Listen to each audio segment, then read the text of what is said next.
Welcome back to the Books Bible Study. We are going through the entire Bible. We are reading it chapter by chapter, 2 chapters a day, one chapter at 8 a.m., another chapter at 7 p.m. Please follow along with us. We are now on Genesis chapter 37, verse 1. Now Jacob dwelt in the land where his father was a stranger, in the land of Canaan. Okay, so we did that brief history in chapter 36 of the Edomites and the Horites, right? So now we're back to Jacob, or Israel. Verse 2. This is the history of Jacob. Joseph, being 17 years old, was feeding the flock with his brothers, and the lad was with the sons of Bilhah, the sons of Zilpah, his father's wives. And Joseph brought a bad report of them to his father. So the maid sons that they're talking about was Gad, Asher, Dan, and Naphtali. Okay. Verse 3. Now Israel loved Joseph more than all his children because he was the son of his old age. Also, he made him a tunic of many colors. Verse 4. But when his brothers saw that their father loved him more than all his brothers, they hated him and could not speak peaceably with him. But so Benjamin is younger than Joseph. So for it to say that Joseph was the son of his old age, and he also had more children after that, I also think there was some favoritism because Joseph's mother was Rachel, whom he actually loved, right? And so I think maybe the envy between the sisters, I believe some of the children probably saw that going on as well, and it passed down to the sons. Verse 5. Now Joseph had a dream, and he told it to his brothers, and they hated him even more. Verse 6. So he said to them, please hear this dream which I have dreamed. Verse 7. There we were, binding sheaves in the field. Then behold, my sheaf arose and also stood upright. And indeed, your sheaf stood all around and bowed down to my sheaf. Verse 8. And his brothers said to him, shall you indeed reign over us? Or shall you indeed have dominion over us? So they hated him even more for his dreams and for his words. Oh my goodness. They're hating his dreams because they see it's already favoritism, right? But even in that, there is some truth behind that. So now he's dreaming about him being in a position higher than him. And we will see later on if that comes true or not. Verse 9. Then he dreamed still another dream and told it to his brothers and said, look, I have dreamed another dream. And this time the sun, the moon, and the 11 stars bowed down to me. Verse 10. So he told it to his father and his brothers, and his father rebuked him and said to him, what is this dream that you have dreamed? Shall your mother and I and your brothers indeed come to bow down to the earth before you? Verse 11. And his brothers envied him, but his father kept the matter in mind. Verse 12. Then his brothers went to feed their father's flock in Shechem. Verse 13. And Israel said to Joseph, are not your brothers feeding the flock in Shechem? Come, I will send you to them. So he said to him, here I am. Verse 14. Then he said to him, please go and see if it is well with your brothers and well with the flocks, and bring back word to me. So he sent him out of the valley of Hebron, and he went to Shechem. So we see Joseph is kind of like Israel's eyes, right? Early in this chapter, we see him giving his dad a bad report about his other brothers, and now he's sending him out to check on the other brothers. So he's sending Joseph a couple of days' journey to check on the flock and to check on the other boys. Okay, y'all kind of see what's going on with this sibling rivalry. Verse 15. Now a certain man found him, and there he was wandering in the field, and the man asked him, saying, what are you seeking? Verse 16. So he said, I am seeking my brothers. Please tell me where they are feeding their flocks. Verse 17. And the man said, they have departed from here, for I heard them say, let us go to Dothan. So Joseph went after his brothers and found them in Dothan. Verse 18. Now when they saw him afar off, even before he came near them, they conspired against him to kill him.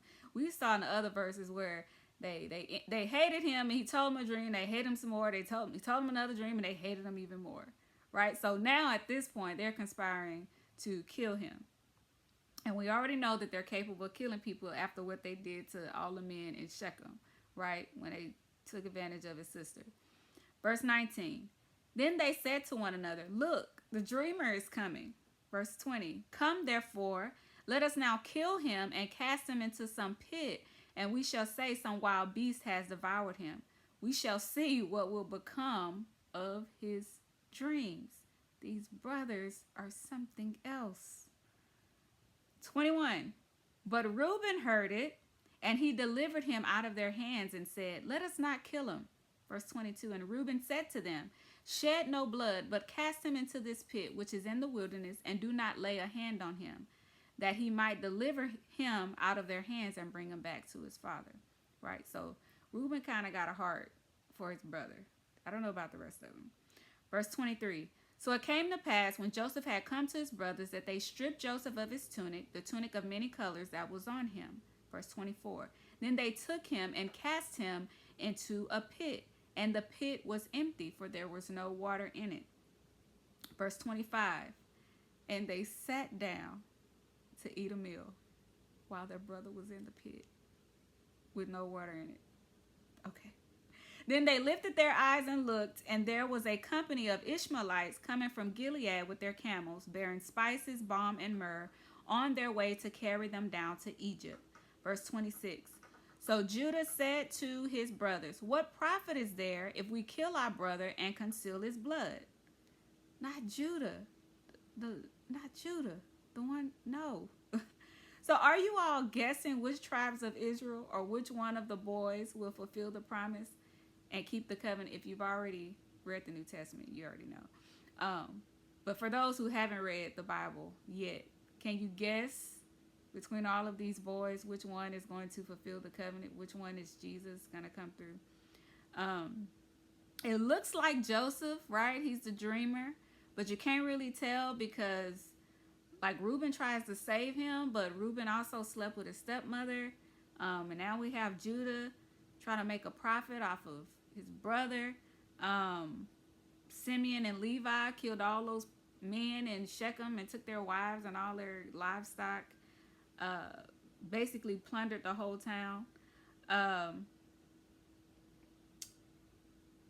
The concubine's sons probably don't like him because he went back to give his dad a bad report about their work.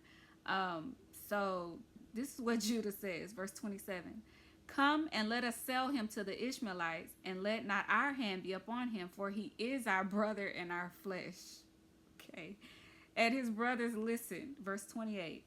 Then Midianite traders passed by. So the brothers pulled Joseph up and lifted him out of the pit and sold him to the Ishmaelites for 20 shekels of silver. So remember, the Ishmaelites are still their relatives, right? This is the brother to their grandfather Isaac, okay? But as far as we know, you know, the Ishmaelites were cast out way before they came on the scene, so that Sarah could have some peace, okay? So they took Joseph to Egypt, verse 29. Then Reuben returned to the pit, and indeed Joseph was not in the pit, and he tore his clothes. So he must have left while they were eating and sold him and thought he was going to come back and get him, right? Verse 30. And he returned to his brothers and said, the lad is no more, and I, where shall I go? Verse 31. So they took Joseph's tunic, killed the kid of the goats, and dipped the tunic in the blood. Verse 32. Then they sent the tunic of many colors, and they brought it to their father and said, we have found this. Do you know whether it is your son's tunic or not? Now they know. They know, and then they know their father know that that's his tunic, right? Verse 33, and he recognized it and said, it is my son's tunic. A wild beast has devoured him. Without doubt, Joseph is torn in pieces, 2 pieces. Verse 34, then Jacob tore his clothes, put sackcloth on his waist, and mourned for his son many days. So I do see in this chapter, it's still switching from Jacob to Israel. After God said that he shall be called Israel. I wonder if that's intentional, or like when he starts acting like Jacob and not Israel. I don't know. Or if that's intentional with the writer of this chapter. I don't know. But I do notice they're switching back and forth from Jacob to Israel. Verse 35. And all his sons and all his daughters arose to comfort him, but he refused to be comforted. And he said, For I shall go down into the grave to my son in mourning. Thus his father wept for him. So they wanted to kill him, decided not to kill him, sold him instead, and now they're trying to comfort their father. Verse 36. Now the Midianites had sold him in Egypt to Potiphar, an officer of Pharaoh and captain of the guard. So now the favored son is sold into slavery. He is no longer in the promised land, right? But he's in the land of those who do not fear God and eventually will enslave them, right?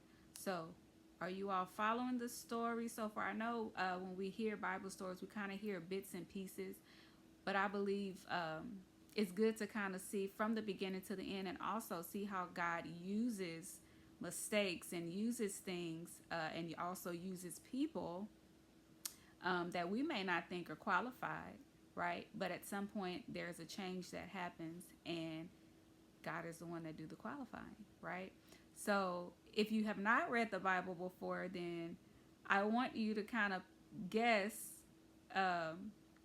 just using your mind, who you think the promised seed is going to come out of, which of the 12 boys of Israel.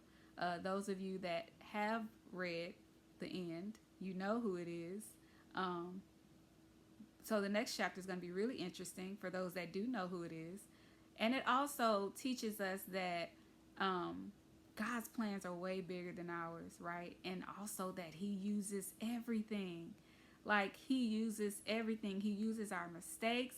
He uses our obedience, right? He is God and he's just that big. So even if and when you make a mistake, you're not too far gone. If you still have breath, God can still do the thing that he wants to do with you, right? So God bless and stay tuned for Genesis chapter 38.